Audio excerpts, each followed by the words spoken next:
नमस्कार, मैं नूर। आप देख रहे हैं आईपा यानी all India progressive politics association. एक ऐसा मंच जहां बात होती है कि राजनीति को प्रोग्रेसिव कैसे किया जाए, यानी वे सभी मुद्दे जो ज़रूरी मुद्दे हैं या जिन सरकार के मुद्दे हैं उन मुद्दों को बाहर कैसे किया जाए।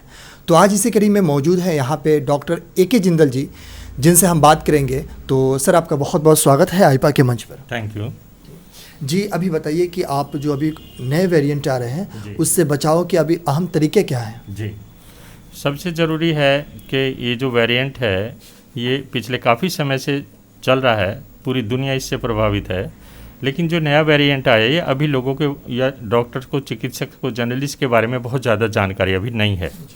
लेकिन सिम्टम्स सब वही हैं, पहले वाले ही। सबसे ज़रूरी सावधानी ही इलाज है। अभी कोई कोरोना की मेडिसिन तो दुनिया में तैयारी स्पेशली है नहीं।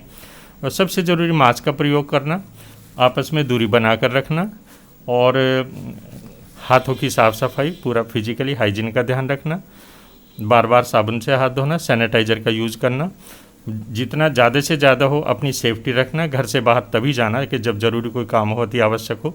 बुज़ुर्गों को और जो ज़्यादा क्रिटिकल बीमारी वाले लोग हैं, स्पेशली बच्चों को, प्रेग्नेंट लेडी को, इससे थोड़ा सावधानी रखनी, बाहर कम से कम निकला जाए तो हम इस बीमारी से बहुत अपने आप को सेफ रख सकते हैं। जी, जैसे कि अक्सर सुना भी गया है और देखा भी गया है कि कुछ लोग मास्क नहीं लगाते हैं, वैक्सीन नहीं लेते हैं। वो कहते हैं मास्क और वैक्सीन से इससे कोई फ़र्क नहीं पड़ता है। तो इस पे ये बातें कितनी सत्य हैं? नहीं, ये बिल्कुल गलत बात है मेरी नज़रों में। नहीं, मैं तो वैक्सीनेशन को बहुत ज़रूरी है। अभी हम देख रहे हैं कि बहुत ज़्यादा लोग सेफ़ हैं और उसका कारण, जो लोग इफ़ेक्टिव हुए हैं उसका सेफ्टी का कारण, जहाँ तक मैं समझता हूँ, उसका मेन कारण वैक्सीनेशन ही है। प्रत्येक को जो भी है उसको वैक्सीनेशन बहुत ज़रूरी है। और वैक्सीन हमारे अंदर ऐसी ताकत पैदा करता है, कोई भी वायरस, स्पेशली जो अभी नई ये वेरिएंट के लिए चल रहा है, इस पर भी बहुत इफेक्टिव है। लोग इतने प्रभावित नहीं हो पा रहे हैं और किसी को यदि संक्रमण हो भी रहा है तो उसका इतना ज़्यादा इफेक्ट बॉडी में उसको लॉस नहीं कर पा रहा है। तो वैक्सीनेशन और मास्क तो बहुत ज़रूरी है। जैसे कि अभी कुछ दिनों पहले हमने देखा था जो फर्स्ट वेरिएंट और सेकंड वेरिएंट में, उस समय देश की पूरी स्थिति ख़राब हो गई थी, हॉस्पिटल में जो बेड्स नहीं थे। तो आने वाले समय में क्या ये फिर हो सकती है? और ख़ास करके आप डॉक्टर लोगों का इसमें कितना योगदान रहेगा, यानी रणनीति कितनी बना के आप रखेंगे? जी बिल्कुल। अभी यदि सबसे पहले तो सावधानी बहुत ज़रूरी है। यदि आम जनता इस ओर ध्यान नहीं देगी, मास्क नहीं लगाएंगे, दूरी नहीं रखेंगे, अननेसेसरी काम के लिए बाहर जाएंगे, तो वेरिएंट तो है ही, बहुत ख़तरनाक है, बहुत ज़्यादा प्रभावी होगा। संख्या बहुत तेज़ी से बढ़ती जा रही है प्रतिदिन इफेक्टिव लोगों की। तो इसमें ये बढ़ सकता है और तैयारी हमें पूरी रखनी है, अपनी सतर्कता पूरी रखनी है। बिल्कुल सावधानी बहुत ज़रूरी है।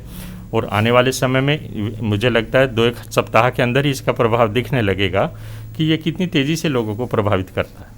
जी, जैसे कि अभी देख रहे हैं कि देश में डॉक्टर्स की काफ़ी ज़्यादा कमी है, तो इसको कैसे पूरा किया जा सकता है? नहीं, मैं देखिए इसके 2 बातें और हैं।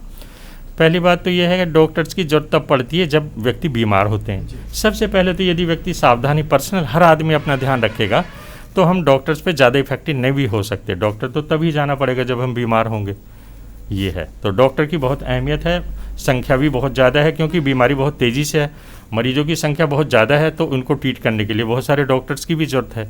अब डॉक्टर्स भी पर्सनली है तो व्यक्ति ही, उनको खुद अपनी सावधानी रखते हुए भी दूसरों का ध्यान रखना पड़ता है, तो बड़े क्रिटिकल है।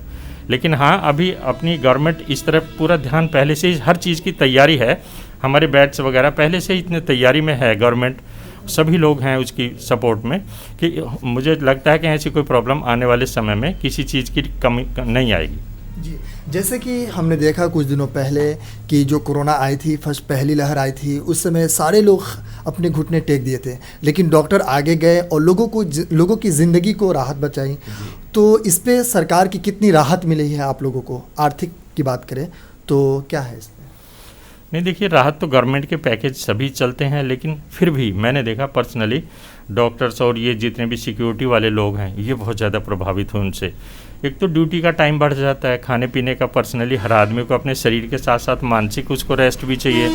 डॉक्टर ने बहुत रात दिन लोगों की सेवा में लगे रहे, तो उससे बहुत लोग इफेक्टिव भी हुए हैं। लेकिन हाँ, गवर्नमेंट ने भी पूरा उन पर सपोर्ट किया है। ऐसे नहीं कि किसी को कोई प्रॉब्लम है तो उसमें गवर्नमेंट ने सपोर्ट नहीं किया, पूरा सपोर्ट किया है। ऑक्सीजन वगैरह की पिछले दिनों काफ़ी कमी रही, जहाँ जहाँ जिस चीज़ पे जो प्रॉब्लम रही है, जिस चीज़ की कमी रही है, उसको भी गवर्नमेंट ने पूरी तरह ध्यान रखते हुए अब तो आप देखेंगे हर डिस्ट्रिक्ट में ऑक्सीजन के प्लांट्स और इस तरह की सब फैसिलिटी और बेड्स को पहले से ही, और प्राइवेट जो डॉक्टर्स हैं उनके यहाँ यदि बेड की सुविधा है उनको भी पहले ही गवर्नमेंट ने रिजर्व किया हुआ है। तो गवर्नमेंट का पूरा ध्यान है और डॉक्टर्स और सभी लोग पूरे सपोर्ट करके चलेंगे तो हमें बहुत हर चीज़ में बेहतर हम कर पाएंगे। जी, एक और देखा गया है कि जो प्राइवेट डॉक्टर हैं उन लोगों का फीस ज़्यादा होता है और आम जो लोग हैं, खास करके मध्यवर्गीय लोग हैं, वो एफोर्ड नहीं कर पाते हैं। तो इस पर सरकार का कितना ध्यान है इन बातों को लेकर? जी, गवर्नमेंट का भी नई पॉलिसी आई है, अभी योगी आदित्यनाथ जी ने डिक्लेयर किया है कि कहीं भी यदि पेशेंट को गवर्नमेंट में बेड की सुविधा नहीं मिल रही है तो वो प्राइवेट में जाकर पूरा ट्रीटमेंट, पूरी फैसिलिटी मिलेगी उसको और गवर्नमेंट उसका पूरा पेमेंट भी करेगी। ऐसी गवर्नमेंट की पॉलिसी है। हाँ, अभी कुछ दिक्कत तो उन्हीं लोगों को आती है जो बहुत पुअर होते हैं, लेकिन इस जहाँ तक मैं समझता हूँ गवर्नमेंट की तरफ से वैक्सीनेशन सबके लिए फ्री है, फैसिलिटी तो सबके लिए बराबर ही है, चाहे वो अमीर गरीब है। तो गवर्नमेंट का भी पूरा ध्यान है और प्राइवेट लोग भी ऐसे समझते हैं कि भाई जो अफोर्ड नहीं कर पाते उनके लिए फैसिलिटी भी सभी तो हैं ही, कोई दिक्कत तो है नहीं मेरी नज़रों में तो। जी, आने वाले दिनों में अभी आपकी रणनीति क्या रहेगी जिससे से ज़्यादा लोगों को राहत मिल सके और बचाव के तरीके अपना सके? बिल्कुल, इसके लिए सबसे ज़रूरी तो मैं समझता हूँ कि जब तक जनता पूरी तरह जागरूक नहीं होगी, प्रत्येक व्यक्ति अपनी जिम्मेदारी नहीं समझेगा कि हाँ कोरोना है, ये नहीं है कि ये मेरा मुझसे डरेगा या कुछ करेगा। जब तक हर आदमी के लिए उसको तो कोई बीमारी तो अदृश्य रूप में हमारे साथ, दुश्मन को कहीं भी पता नहीं चल पाता। ये है तो आम नागरिक को अंदर इन सब चीज़ों की जागरूकता के लिए मैं कहूँगा कि मास्क का यूज़ बहुत ज़रूरी है, एक दूसरे से दूरी बना कर रखें, बिना वजह नेसेसरी भीड़ में ना जाएं, रेलवे स्टेशन, बस स्टैंड जहाँ पे ज़रूरी है वहाँ भी थोड़ी दूरी बना कर रखें। तो इन सब चीज़ों का यदि हम ध्यान रखेंगे तो कोई ज़्यादा प्रॉब्लम, घबराने की ज़रूरत नहीं पड़ेगी हमें। और यदि जहाँ लापरवाही होगी तो फिर तो कुछ भी विस्फोट की तरह भी कुछ भी हो सकता है। जी, एक मेरा सवाल है और ये काफ़ी ज्वलंत भी है। सवाल ये है कि जैसे वैक्सीन को लेकर कुछ लोग, खास करके नेताओं लोग का स्टेटमेंट होता है कि कुछ विशेष समुदाय को टारगेट करते हैं कि ये वैक्सीन उन लोग को नहीं लेना चाहिए और बहुत सारे इस पर राजनेता भी करते हैं। तो आप एक डॉक्टर होने के नाते इस पर आप क्या कहेंगे? मैं कहूँगा इसमें घबराने की कोई ज़रूरत नहीं है, ना ही इसमें कोई राजनीति करने की ज़रूरत है। आम व्यक्ति चाहे किसी धर्म, किसी जाति का हो, सबके शरीर की बनावट सेम है, तो दवाई तो बहुत ज़रूरी है, सेफ्टी तो बहुत मस्ट है। हमारे आयुर्वेद में तो कहावत है कि चिकित्सक के मेन 2 काम होते हैं। सबसे पहला होता है स्वस्थ व्यक्ति के स्वास्थ्य की रक्षा करना। जो हमारे लोग फिट हैं, जिनको कोई बीमारी नहीं, उनको कोई बीमारी हो ही ना, इसके लिए वैक्सीनेशन ही है हमारे पास है। जितने हमारे वैक्सीन के प्रोग्राम चलते हैं, कोरोना का स्पेशली चल रहा है, तो यदि व्यक्ति को स्वस्थ रहना है, हमें उसकी सेफ्टी रखनी है, तो उसके लिए हमें सबसे पहले तो सावधानी और दूसरा नंबर पे हमें वैक्सीनेशन बहुत ज़रूरी है। और ये वैक्सीनेशन ही बीमारी से सुरक्षा का हमारा सुरक्षा एक कवच है, और जो हमारी सुरक्षा के साथ साथ बीमारी से लड़ने की इम्यूनिटी बढ़ाता है। और यदि मास्क वगैरह का यूज़ करते हैं तो हमें बहुत सपोर्ट मिलेगी इस चीज़ की। और वैक्सीनेशन से किसी तरह का मैं काफ़ी मरीज देखता हूँ, मुझे अभी तक कोई ऐसा पेशेंट नहीं मिला जिसको कोई प्रॉब्लम आई हो। जैसे कि अंत में मेरा एक सवाल है, जो आईपा जिसके तहत आपसे बात कर रहे हैं, ये बेसिकली वैसे मुद्दे उठाते हैं जो जनता के मुद्दे हैं, यानी शिक्षा की बात करते हैं, रोज़गार की बात करते हैं, और ये भारत के सभी राज्यों में जाकर ये बात करते हैं। इसी सिलसिले में मुरादाबाद में आई है और टीम, और आपसे हम बात कर रहे हैं, तो इस मुहिम के लिए आप क्या कहेंगे?